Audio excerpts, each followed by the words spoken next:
Boa noite, irmãos, boa noite, irmãs. Vamos dar continuidade naquele estudo do livro de Atos. Estamos extraindo aqui alguns princípios para a igreja local.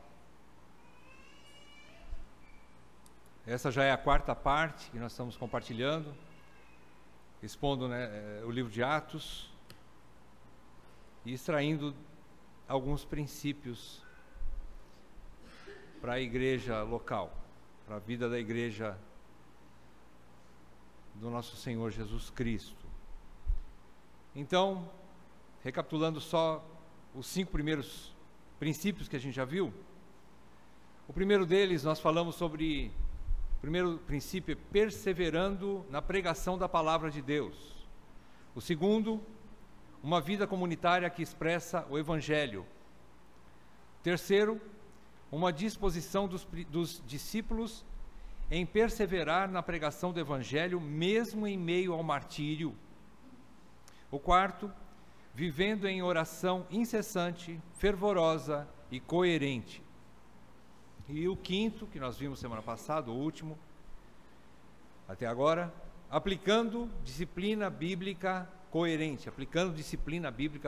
Então, esses são os 5 primeiros princípios que nós extraímos. Como eu falei para os irmãos, essa exposição é baseada na pregação do Dr. Augusto Nicodemos, que nós ouvimos no ano passado, lá na Conferência Fiel, e creio que pode ser que tenha mais alguns princípios, mas os básicos, e esses aqui são os fundamentais para que uma igreja saudável sobreviva, de maneira saudável, de maneira a glorificar a Deus, e são pilares, são pilares que a maioria deles é indispensável, embora tenham alguns aqui que a gente vai perceber que não dá para aplicar hoje no século XXI, mas a maioria, sim, são princípios importantes. Então vamos prosseguir, vamos ao 6º princípio. Nós vamos encontrar ele em Atos capítulo 6, versículo 7. É o 6º relatório de Lucas. Atos 6, versículo 7. Diz assim: E crescia a palavra de Deus, e em Jerusalém se multiplicava o número dos discípulos. Também muitíssimos sacerdotes obedeciam à fé. Vamos pedir graça para Deus, vamos fazer mais uma oração, pedir a direção do Espírito Santo. Senhor, estamos diante da Tua Palavra mais uma vez, e como ela é poderosa para salvar a Tua Igreja, para salvar as nossas almas, carecemos da aplicação do Teu Espírito em nossas vidas. Carecemos do Espírito que nos revela, que nos ensina a Tua Palavra. Pois sem Ele, Senhor, nada podemos. E é o que te pedimos nessa noite, que o Teu Espírito com poder possa preparar os nossos corações, nossas mentes e nossos ouvidos para receber a Tua Palavra, para compreendermos mais alguns desses princípios que o Senhor nos ensina ao longo da história da igreja, para que nós possamos abraçar alguns deles o máximo possível e aplicá-los em nosso pequeno rebanho, para que essa igreja também glorifique o Teu nome aqui em Campo Grande, e que a Tua igreja, Senhor, possa crescer não só em número, mas também em maturidade espiritual, e acima de tudo, que venha glorificar o Teu nome, esparramando aqui nessa cidade o Teu Evangelho de forma legítima. Nos ajude, Senhor, nos ajude, por favor. Clamamos a Ti, e que essa palavra poderosa possa estar avivando os nossos corações, que ela possa ser viva de fato e eficaz, e como espada de 2 gumes ela penetre nas profundezas dos nossos corações, e assim que todos nós, como membros deste rebanho, possa assumir as responsabilidades de cada um como membro ativo e efetivo, para que dê frutos e frutos que permaneçam. Nós te pedimos tudo isso no nome santo do nosso Senhor Jesus Cristo e confiados no ministério do Espírito Santo. Amém, Senhor. Amém. Irmãos, então nós vimos aqui que Lucas fala de um aumento em número dos discípulos e agora ele acrescenta uma coisa nova. Até agora não havia algum relato a respeito de liderança religiosa se convertendo ao cristianismo, principalmente de sacerdotes. Foram aqueles que acusaram Jesus, aqueles que eram contra os primeiros cristãos, e alguns deles já estavam cedendo à obra do Espírito Santo e às pregações daquela época, né? De Pedro, dos outros apóstolos, de outros irmãos e irmãs que estavam pregando o Evangelho, e então alguns sacerdotes já não estavam mais resistindo ao poder do Evangelho, que ele tem poder para a salvação de todo aquele que crê de fato e de verdade, né? Então nem os sacerdotes mais estavam resistindo. Mas vamos ver o que aconteceu antes deste relatório de Lucas aqui, para que houvesse esse crescimento, inclusive agora sacerdotes obedecendo à fé. O que aconteceu um pouco antes? Nós vamos voltar até o versículo 17 do capítulo 5 e até todo o capítulo 5, e depois você vê em Atos capítulo 6, de 1 a 6, conclui então o que aconteceu antes desse relatório de Lucas. O que aconteceu? Em primeiro lugar, os apóstolos, eles foram presos e ameaçados a não mais pregarem a Jesus Cristo. Eles foram presos e aconteceu algo maravilhoso, porque Deus os libertou através de um anjo, abriu as portas da prisão, eles saíram. E a primeira coisa que os apóstolos fizeram ao saírem da cadeia foi continuar pregando o Evangelho. Desobedientes essa turma, né? Aos sacerdotes, né? E aos políticos daquela época, né? Às autoridades. Primeira coisa, voltaram a pregar o Evangelho. Os sacerdotes, vendo o que estava acontecendo aquilo, receberam informações, alguns do povo vieram até os sacerdotes, as autoridades, e disseram assim: olha, aqueles que vocês prenderam escaparam, ninguém sabe como, mas eles fugiram, e eles estão lá de novo no templo pregando o Evangelho. Eles pegaram de novo alguns soldados e foram atrás dos apóstolos, prenderam de novo os apóstolos, levaram para a cadeia, e aí então eles ameaçaram, falaram assim: vocês não vão mais pregar o Evangelho, e não vão mais falar nesse nome, no nome de Jesus Cristo.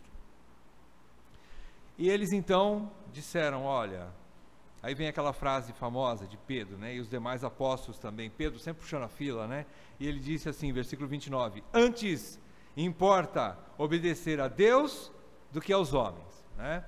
E eles continuaram pregando o Evangelho, apanharam, foram açoitados, as autoridades soltaram eles continuaram pregando e ainda foram cheios de alegria, pela honra de poder padecer pelo nome do Senhor, pela causa do Senhor, né? Então eles continuaram pregando o Evangelho.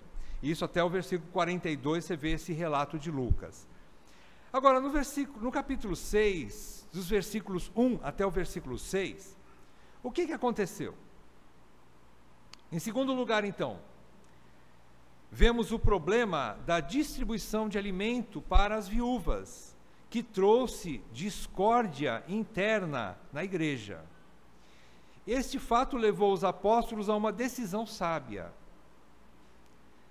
Qual foi a decisão deles? Levantar auxiliares para administrar os recursos financeiros recebidos, enquanto eles, os apóstolos, continuavam no seu foco principal, no seu ministério principal, que era o ministério da palavra e da oração. Você vê isso no relato aí do capítulo 6, de 1 a 6. Então aqui alguns dizem, foi a instituição dos primeiros diáconos, eu também creio que foi isso, embora alguns digam, não cita a palavra diácono aqui, né? Mas não tem como a gente negar que são diáconos, né? Eles estavam servindo as mesas, as necessidades materiais da igreja, e especialmente das necessitadas, das viúvas, né? E eles então serviram como um amortecedor. O Tabit escreve um livro fantástico que fala sobre presbíteros e diáconos fiéis, e ele fala que os diáconos são levantados dentro de uma igreja como amortecedores de contendas, para que a igreja continue caminhando de maneira pacífica, dentro do possível, né? E continue unida, dentro do possível, né? Então os diáconos têm essa terrível incumbência, né, de promover a paz dentro do possível. Então era isso que estava acontecendo aqui. Então a gente vê o relato de Lucas nessa situação. Eu vou adiantar já, e a gente vai fazer na próxima exposição, se Deus permitir, nós vamos fazer um fechamento de todos os 10 princípios, e nós vamos aplicá-lo e ver por trás deles o que estava por trás de todos eles. Todos esses princípios, essas ações ou decisões que foram tomadas, todas elas, ou quase todas elas, têm um fundo de base para a pregação da palavra de Deus.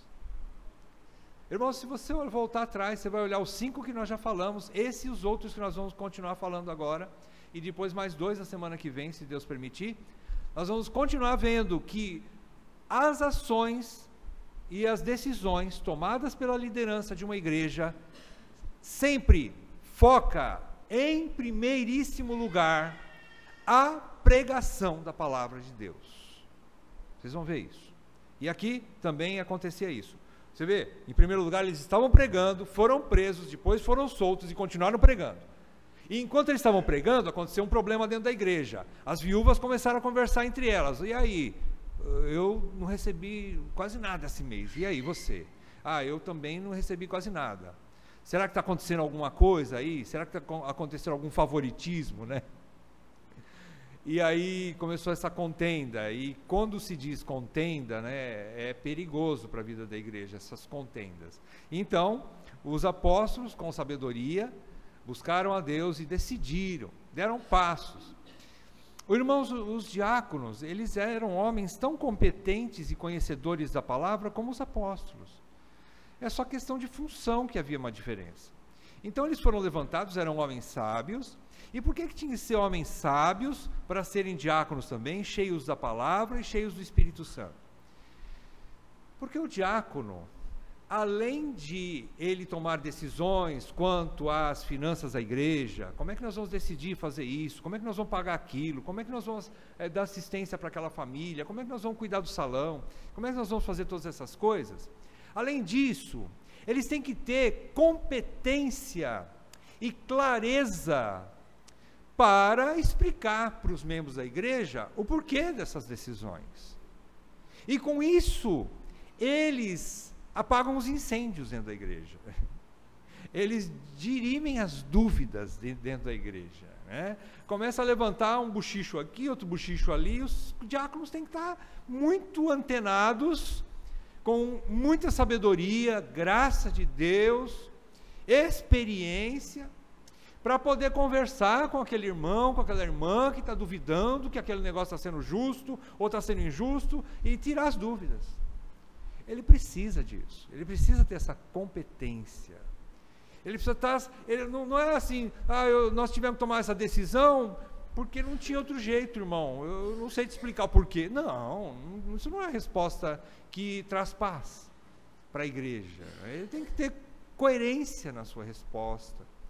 Foi feito isso porque precisava fazer isso por causa disso, daquilo. Ou não foi feito isso porque é assim, assado, que é o mais correto nesse momento. Se amanhã vai mudar, nós não sabemos. Então, sabedoria, né? Precisa ter sabedoria. Então, os diáconos foram levantados para isso.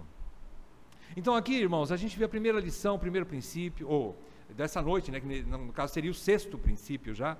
Então, nós aprendemos que na multidão de conselhos chega-se a medidas estratégicas benéficas para a igreja local, com o objetivo tanto de preservar a paz e a ordem, como de evitar embaraços para o ministério da palavra e da oração. O alvo dos diáconos era resolver esses problemas para que os homens que foram levantados para o ensino e para a oração continuassem ensinando e orando. Porque sem oração e sem pregação a igreja morre. A igreja não morre sem dinheiro, mas ela morre sem a palavra de Deus. A igreja passa dificuldade sem dinheiro? Passa, mas ela não morre. O exemplo no livro de Atos. Provavelmente eles passaram crises sérias, digo na área financeira, mas a palavra foi abundante, e o que sustentou a igreja foi a palavra. Então, meus irmãos, aqui a gente vê essas medidas não foram tomadas conforme a vontade na membresia, nem das viúvas murmurantes, mas essas medidas foram tomadas conforme a decisão da liderança. Uma igreja saudável confia na sua liderança, precisa confiar na sua liderança. Precisa confiar na sua liderança. Irmãos, nós precisamos confiar. Se houver qualquer dúvida no teu coração, busque ajuda. A gente cansa de falar, né? Busque resolver essas questões, esclarecimento. Não leve dúvida para casa. Será que é justo isso que estão fazendo? Será que é injusto? Será que está certo? Será que está errado? Irmãos, se você não consegue resolver sozinho essas dúvidas, busque esclarecimento da sua liderança. Busque esclarecimento, né? Não leve dúvida para casa. E aí nós vamos sanar muitos problemas e vamos continuar crescendo, irmãos. A igreja vai continuar crescendo e amadurecendo. Então, esse aí é o sexto princípio, tomando decisões estratégicas corretas, é o sexto princípio. Vamos ao sétimo, buscando a paz de Deus. O sétimo e o oitavo são bastante parecidos, mas vamos lá, vamos ao sétimo, buscando a paz de Deus. Está em Atos, capítulo 9, versículo 31, o próximo relatório. A gente pega o relatório primeiro e depois a gente vê o que é que aconteceu antes, né? Atos 9, 31, diz assim: a igreja na verdade tinha paz por toda a Judéia, Galiléia e Samaria, edificando-se e caminhando no temor do Senhor e no conforto do Espírito Santo, crescia em número. Então, mais um relato de Lucas sobre crescimento da igreja. E aqui ele já não fala mais os números propriamente ditos. A coisa já cresceu tanto que ele perdeu as contas. Importa que a igreja continuava crescendo. E mais do que isso, diz que ela estava edificando-se e caminhando no temor do Senhor. Ou seja, ela estava edificando-se, fala de crescimento espiritual. Ela já estava andando com as suas próprias pernas, os irmãos já estavam amadurecendo. E eu não estou falando de liderança, não. Eu estou falando dos membros. Os membros crescem, irmãos. Os membros precisam crescer, amadurecer. O alvo ministerial, ou da docência cristã, é que a membresia cresça, que ela se desenvolva, amadureça. E pare com as infantilidades típicas de um recém-convertido, né? Então todos nós somos chamados ao crescimento espiritual. E aqui estava acontecendo isso. Então, nesse sétimo relatório, Lucas nos conta que a igreja continuava crescendo em número, em maturidade, ou caminhando com as suas próprias pernas, que é edificando-se e caminhando no temor do Senhor, que ele diz aqui, porque tinha paz e conforto do Espírito Santo. E mais, ela já invadiu as fronteiras de outras cidades. Ela arrebentou as fronteiras de Jerusalém e já estava indo para aquele processo que Jesus já tinha dito. Começa em Jerusalém, mas depois vai por toda a Judéia, Samaria, até os confins da terra. E aqui já estava começando a esparramar por outros lugares. Já não estava mais só em Jerusalém. Então o número dos discípulos cresciam para fora das fronteiras de Jerusalém também. Tudo isso é crescimento muito saudável, isso é muito bom, né? E o que aconteceu antes então, irmãos?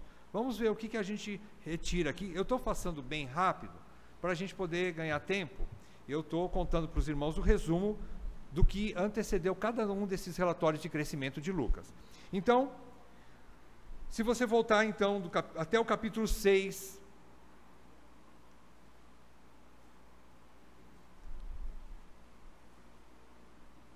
a partir do versículo 8, que é onde nós paramos, né? Quando foram instituídos os diáconos, foi tomada essa decisão. Então, o que acontece? Os diáconos são estabelecidos e são homens cheios do Espírito Santo, e começam a pregar o Evangelho também.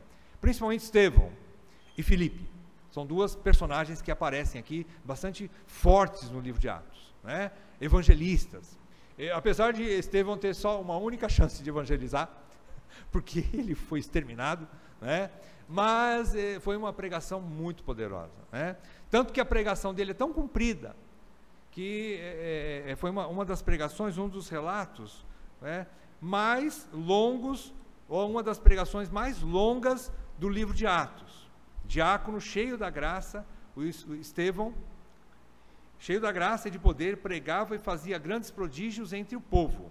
Então os da sinagoga, cheios de ciúmes, eles prenderam, e ao interrogar Estevão, ele, em sua defesa, faz uma das maiores pregações do Novo Testamento, irmãos. Estevão faz uma das maiores pregações do Novo Testamento. Então, Estevão é assassinado. Já estou resumindo, tá? O que é que acontece? Depois do assassinato de Estevão, depois dessa pregação, vejam que todas as medidas e estratégias estavam proporcionando ocasiões para a pregação da palavra, como eu já falei, né? Para a palavra continuar sendo pregada. E o que acontece? Agora, Saulo entra em cena. Entra em cena o inimigo da igreja, o inimigo dos cristãos. Saulo, de Tarso. E ele estava ameaçando a igreja, começa a perseguir a igreja, o grande perseguidor da igreja. Entre tudo isso, Filipe, era um outro diácono, continuava pregando em Samaria e prega também a um eunuco etíope numa estrada, iniciando a evangelização para além das fronteiras de Israel. Então, nós percebemos aqui essa saída do evangelho para fora de Jerusalém, para fora de Jerusalém. A gente percebe a perseguição continuando. Agora, Saulo levanta essa grande perseguição contra a igreja. O exemplo de Filipe é maravilhoso, porque ele pregava tanto para multidões como para uma única pessoa. Então ele não tinha problema de pregar para um ou para muitos. Isso é lindo. Às vezes a gente, quando prega, a gente gosta de pregar para bastante gente, né? Mas e se tiver só um? Eu vou pregar também. Tem que aprender a pregar. A gente tem que ter um coração humilde e entender que também faz parte do evangelismo, tanto para muitos como para um só. É um ensinamento de Filipe aqui, né? E o que estava acontecendo? Quando Saulo entra em ação, logo após a sua a iniciação da sua perseguição à igreja, Saulo é convertido. Saulo tem um encontro magnífico com Jesus Cristo, né? Aterrorizante para ele, porque ele realmente teve um encontro assim que o deixou terrivelmente assustado. Ele conheceu a Jesus Cristo e ele se converte ao cristianismo. Então, e sendo assim, o principal perseguidor é convertido e a igreja respira um pouco de paz. Então nós concluímos desse relatório, desde o versículo 8 do capítulo 6, avança pela pregação no capítulo 7, a pregação de Estevão. Depois, no capítulo 7, ainda no final do capítulo 7, você vê a morte de Estevão. Capítulo 8, Saulo entra em cena e Filipe continua pregando, tanto em cidades quanto no meio da estrada. E você vê no capítulo 9, Paulo tendo encontro com Jesus Cristo e se convertendo ao Senhor. O que nós extraímos disso? Nós extraímos que a igreja pode ser extinta se for perseguida de forma prolongada e não desfruta de paz, e quando não desfruta de paz. Ouvindo o irmão Augusto Nicodemos, né, a gente lê alguns livros e verdade, a gente entende que a perseguição faz parte do cristianismo. Paulo diz que é assim mesmo, né, que aquele que quer viver piedosamente padecerá perseguição. Então faz parte da vida cristã a perseguição. Agora, nós não precisamos ficar pedindo perseguição porque ela vem naturalmente. Então, a gente tem que buscar paz. A gente tem que buscar paz. Aqui a gente entende que Deus, foi Deus que levantou Saulo para perseguir a igreja. A maneira com que Saulo perseguiu a igreja se esparramou, foi benefício para outros lugares, porque era um propósito de Deus que a igreja, o evangelho se esparramasse. Mas logo que aconteceu isso, ele pega Paulo e salva Paulo. Jesus salva Paulo, né? Porque uma perseguição muito prolongada, uma guerra interna muito prolongada, ou uma perseguição externa muito prolongada, ela pode extinguir uma igreja. Como a gente conhece um pouco da história, não muito, eu conheço muito pouco, mas a gente já ouviu falar de igrejas em países como a China, por exemplo, que ela teve um evangelismo muito bom nos anos 60 e 70, mas ela quase se extinguiu, porque o governo chinês perseguiu demais os cristãos. Então ela quase foi extinta. Hoje ela ganhou força de novo, né? Mas ela passou um terrível período de perseguição. Então, pela graça de Deus, aqui no Brasil, nós não sofremos esse tipo de perseguição. É muita graça a gente não sofrer essa perseguição. Mas aqui a gente entende que uma perseguição muito prolongada, ela pode sim trazer extinção da igreja. Então aqui, mais um ponto que a gente guarda, né? Então nós concluímos então que a igreja pode ser extinta se é perseguida de forma prolongada e não desfruta de paz. Nem só de perseguição vive a igreja, mas a paz e o conforto do Espírito Santo são essenciais para o seu crescimento e edificação. E é o que nós vimos no versículo 31 do capítulo 9, que ela vivia, tinha paz, depois que Paulo deixou de perseguir, né? Especialmente por esse motivo, e vivia no conforto do Espírito Santo, então ela crescia em número. Então é importante a gente buscar paz, meus irmãos, né? É importante a gente buscar paz. No que depender de cada um de nós, temos que ter paz. Em primeiro lugar, de forma interna, e depois também buscar a paz de uma maneira externa, né? Ou seja, não peça perseguição para a igreja, irmãos. Nós já estamos, naturalmente ela já vem. Então não precisa pedir mais, tá? Eu faço um apelo para a igreja, não precisa pedir perseguição. Elas são naturais para a igreja, elas virão à medida que Deus quiser que venham para nosso aprendizado, para a nossa disciplina, e para o nosso bem, e para a glória dele. Ele vai mandar, né? Então esse é um ponto aqui que nos ajuda. O oitavo princípio, para encerrar, nós vemos aqui uma ação divina, vingativa, a favor da igreja. É semelhante ao caso de Paulo, ou de Saulo. Mas na sequência, você pula até o capítulo 12, versículo 24, e você vê mais um relatório de Lucas, mostrando um novo crescimento da igreja. Ele diz assim, capítulo 12 de Atos, versículo 24, entretanto, a palavra do Senhor crescia e se multiplicava. Aqui ele não fala de número de pessoas, ele fala crescimento da palavra, é a mesma coisa, elas estão intimamente ligadas. Provavelmente o relato de Lucas aqui, esse crescimento e multiplicação da palavra do Senhor, provavelmente ele está se referindo à dispersão do evangelho pelo mundo fora. Talvez assim, já não podemos nem saber para onde foi o evangelho, não temos mais noção. Muito bem, o que aconteceu antes que trouxe então essa expansão do evangelho e um crescimento da igreja? A gente encontra aí alguns relatórios de Lucas, do capítulo 9, versículo 32, onde nós paramos com o último relatório, né? Do versículo 32 até o capítulo 12, versículo 23, a história é a seguinte: como a igreja cresceu para fora dos limites de Jerusalém, novas igrejas foram plantadas em outras cidades.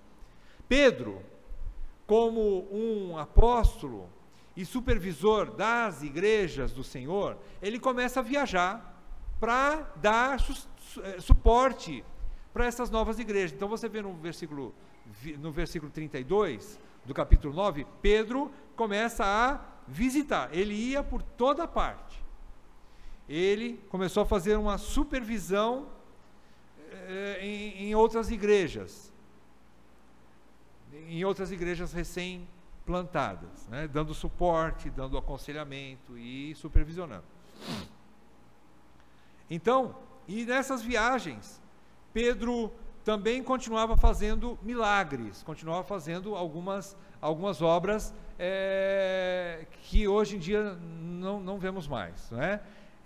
Por exemplo, você vê Pedro curando um homem, um paralítico em Lida, esse homem chamado Enéas, está aí no capítulo 9. Depois, na sequência, você vê, a partir do versículo 36 do capítulo 9, você vê que Pedro ressuscitou uma discípula chamada Tabita, em Jope, né?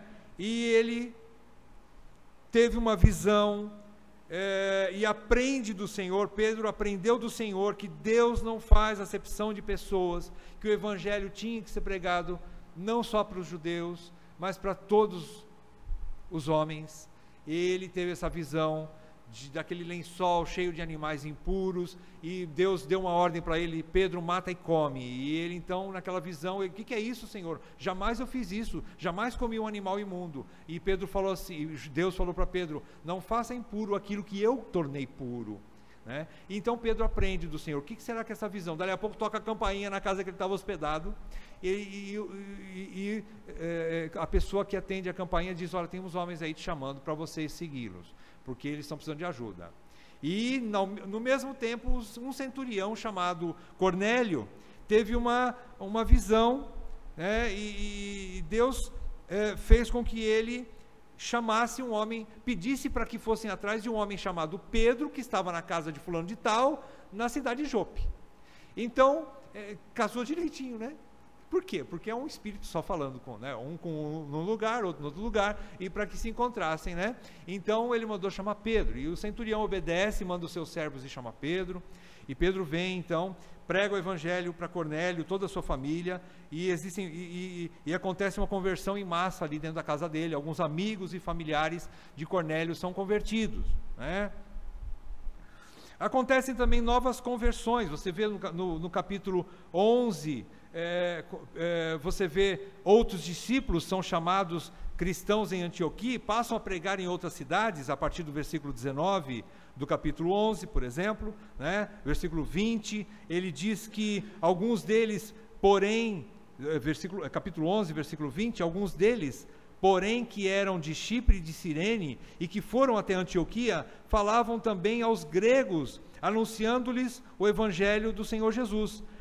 Versículo 21 diz que a mão do Senhor estava com eles, e muitos, crendo, se converteram ao Senhor.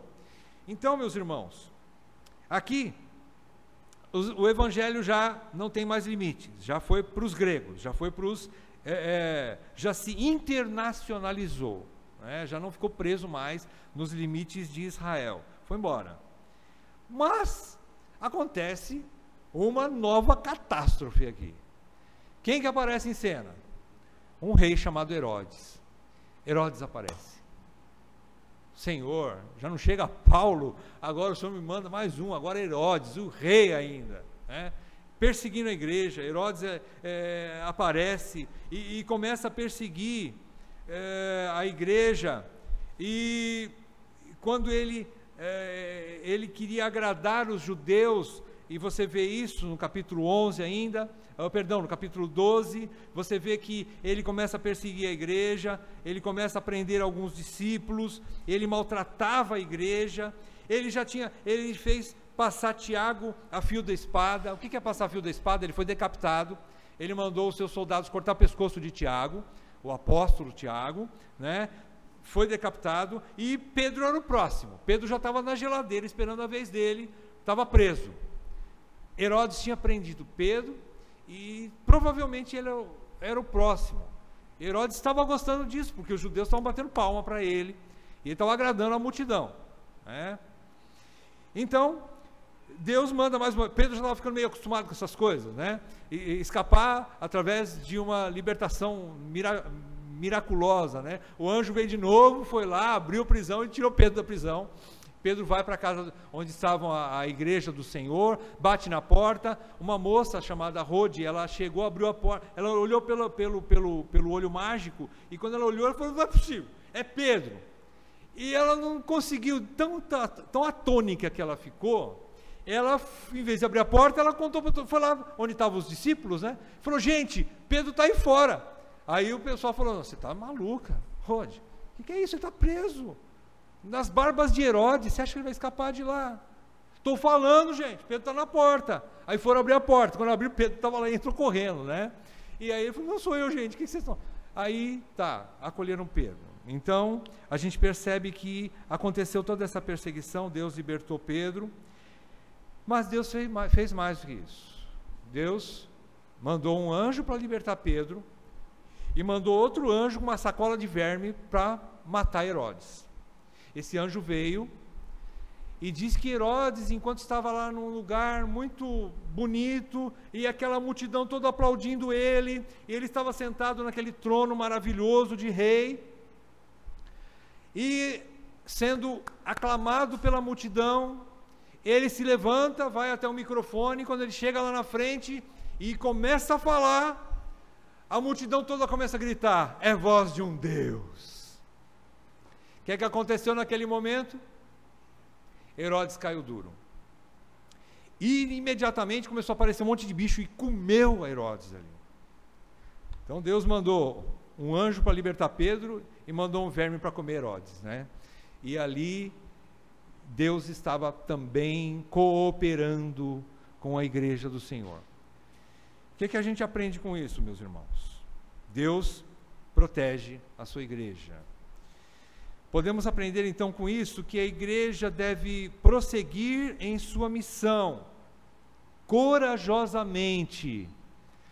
Nós não podemos parar de pregar o evangelho, ainda mais que nós não temos uma perseguição tão grande quanto essa aqui, né? Nós não podemos viver amedrontados. Nós temos outras perseguições, né? A gente vê aí o sistema levantando a sua bandeira contra os princípios de Deus, várias bandeiras. Por exemplo, a gente está falando para os homens, terça-feira passada, retrasada, quando nós falamos para os homens, nós falamos do perigo do meninismo masculino. Por que é um perigo o meninismo masculino? Porque ele também incita o feminismo a entrar para dentro da igreja. São duas coisas que já aconteceu lá atrás, antes da era da igreja, já acontecia e já aconteceu claramente em pelo menos uma grande situação no povo de Deus, dentro do povo de Deus. O que é que aconteceu? Um homenzinho chamado Acabe toma o trono, com a sua mulherzinha chamada Jezabel, e eles então assumem Israel e fazem aquela bagunça, aquela idolatria toda, quando Deus se ira grandemente com aquele governo corrupto de Israel, era do povo de Deus, entrou para dentro da igreja. Então nós aprendemos junto com os homens que existem Jezabéis. Por quê? Porque infelizmente existem Acabes.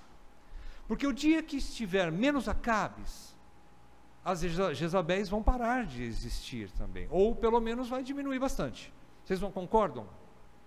Quando os homens assumirem a sua postura de homem, e de fato e de verdade quiserem assumir suas responsabilidades dentro de casa, trabalhando, ganhando o sustento do lar, protegendo suas famílias, servindo de modelo dentro de casa, e assumindo também a sua postura dentro da igreja, nós vamos ter referencial masculino dentro da igreja. E esse referencial masculino vai ajudar a levantar também referenciais femininos, uma feminilidade madura, uma feminilidade bíblica, que é o que a igreja precisa para se manter viva. que é que eu estou falando isso? Estou falando porque isso é uma perseguição à igreja, meus irmãos. É uma perseguição. Homens que não sabem tomar decisões. Homens meninos. E dizem que pastores meninos geram membros de igreja meninos. De barba branca, cabeça branca, mas meninos. Porque não sabem tomar suas decisões. Isso é uma perseguição à igreja, meus irmãos. Não é mais Herodes. Nós precisamos tomar cuidado com algumas outros cânceres que podem entrar para dentro da igreja. Né? Esse é um deles. Então, voltando ao texto, desculpe por fugir um pouquinho, mas a gente entende então que Deus protege a sua igreja. Podemos aprender com isso que a igreja deve prosseguir em sua missão. E, surgindo inimigos, ela deve orar, suplicando que se arrependam, como foi no caso de Saulo, suplicando que se arrependam e saiam do seu caminho. Irmãos, a igreja não pode temer o mundo, a igreja não pode temer os princípios que as pessoas não, ou melhor, não viver dentro dos princípios por medo da crítica lá fora. Nós não podemos ter esse medo, irmãos. A igreja tem que continuar galgando o seu caminho, com força, com coragem, com determinação, continuar caminhando, pregando o evangelho, vivendo uma vida santa e irrepreensível. É isso que ela precisa. Então, em primeiro lugar, orando, suplicando para que Deus produza arrependimento nos seus inimigos e que eles saiam do seu caminho. Porém, se não for possível, a igreja deve suplicar vingança divina. Vocês já viram quantos salmos nós estudamos e quantas vezes nós já falamos sobre salmos de imprecação? Vocês já viram? Pois é, a imprecação é o último caso, irmãos, é a última instância que a gente tem que recorrer a Deus quando a situação realmente não vai, né? E as portas se fecham. Então, nós somos ameaçados por uma perseguição, como no caso de Herodes aqui. Ele não se arrependeu, e então a igreja pode e deve orar para que esses inimigos saiam do seu caminho, irmãos. Nós precisamos aprender isso, né? Então, o que nós concluímos nessa noite? Dos 3 princípios que nós falamos, só para reforçar, nós analisamos 3 princípios e nós temos 2 conclusões. Nós podemos dizer o seguinte: a igreja saudável e que cresce tem uma liderança capaz de tomar medidas estratégicas bíblicas para ter paz e se manter em sua missão principal. Qual é a missão principal da igreja? Sermos sal da terra e luz do mundo. Cada um de vocês, membros da igreja, tem essa responsabilidade de ir e pregar o evangelho a toda criatura. Todos nós temos essa missão. A igreja do Senhor está aqui para isso. Se não for para isso, irmãos, a melhor coisa que Deus poderia fazer é recolher todos nós. Porque o único motivo de uma igreja estar visível aqui na terra é para que ela continue pregando o evangelho, continue dando testemunho de Jesus Cristo. Não tem outro motivo, não tem outra razão para a igreja viver aqui na terra, porque para adorar só a Deus, nós vamos fazer muito melhor isso lá nos céus. Mas o objetivo da igreja visível, as igrejas locais, o objetivo é a expansão do evangelho. Então, primeiro princípio, e reafirmando tudo isso, a igreja saudável, ela precisa ter paz para continuar cumprindo a sua missão. E os líderes precisam aprender a tomar essas medidas estratégicas. Mas por que eu estou falando para toda a igreja isso?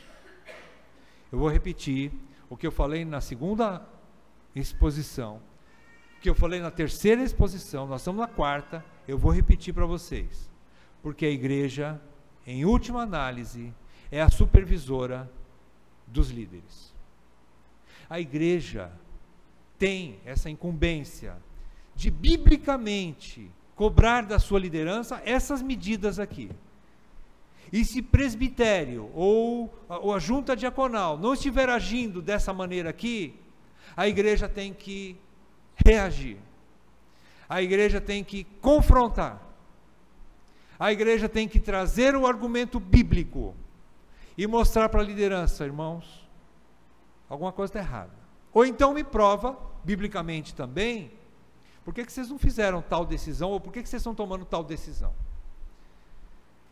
É importante, irmãos, cada membro ter conhecimento de todos esses princípios. Embora nós tenhamos falado que a igreja precisa confiar na sua liderança, ela foi escolhida pela igreja, mas em primeiro lugar ela foi levantada por Deus, então a igreja precisa confiar na sua liderança. Porém, a liderança não é infalível. A liderança é composta de homens, pecadores, limitados, muitas vezes cegos, muitas vezes atrapalhados, confusos. Tem a obrigação de estudar bastante a Bíblia para saber como é que tomam decisões. E se isso não acontece, você, meu irmão, minha irmã, precisa cobrar da sua liderança que ela reaja de modo bíblico e que ela tome decisões acertadas. Em segundo lugar, a igreja saudável e que cresce deve aprender a orar pela conversão ou pela total eliminação de seus inimigos, irmãos. É difícil a gente falar isso, mas a igreja precisa aprender a orar, porque se os inimigos estão impedindo a nossa missão como propagadores do Evangelho do nosso Senhor Jesus Cristo, e nós estamos infrutíferos e não estamos evangelizando, e alguma coisa está acontecendo de errado, e pode ser um inimigo externo, nós precisamos orar para que Deus tire isso do caminho, ou fazendo com que essa pessoa se arrependa, ou de alguma outra maneira, mandando um verme para comer o cara. Nós precisamos fazer alguma coisa.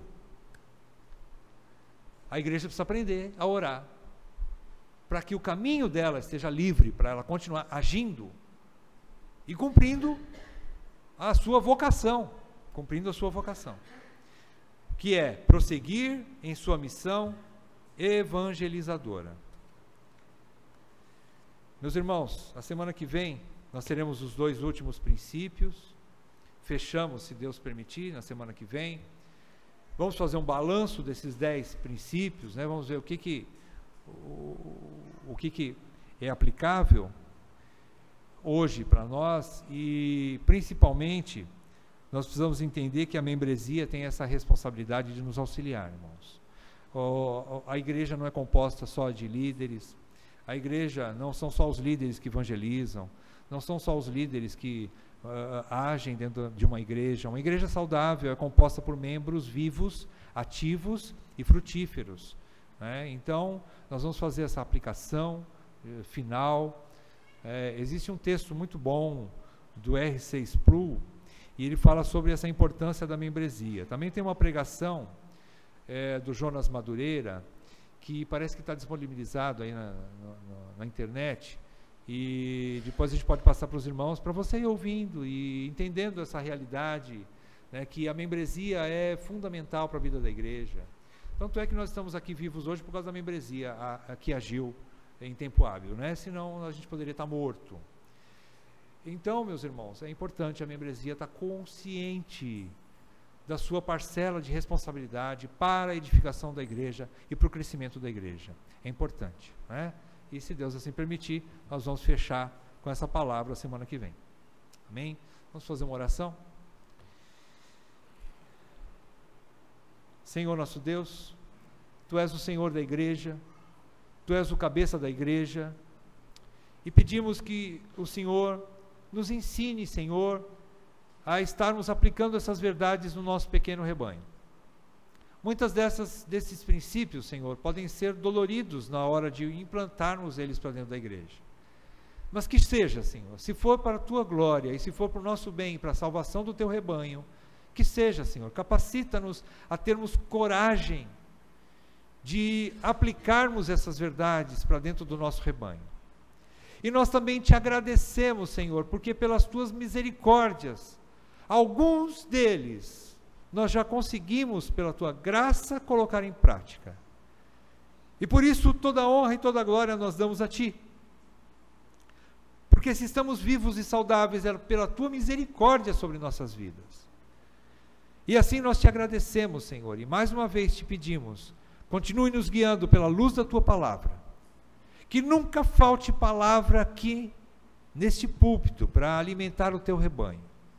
Ainda que falte um de nós, mas que a tua palavra nunca falte, porque é através dela que a igreja se alimenta, que ela caminha e que ela cresce. Assim nós te pedimos tudo isso, com esperança e com gratidão, no nome santo do nosso Senhor Jesus Cristo. Amém. Amém, irmãos.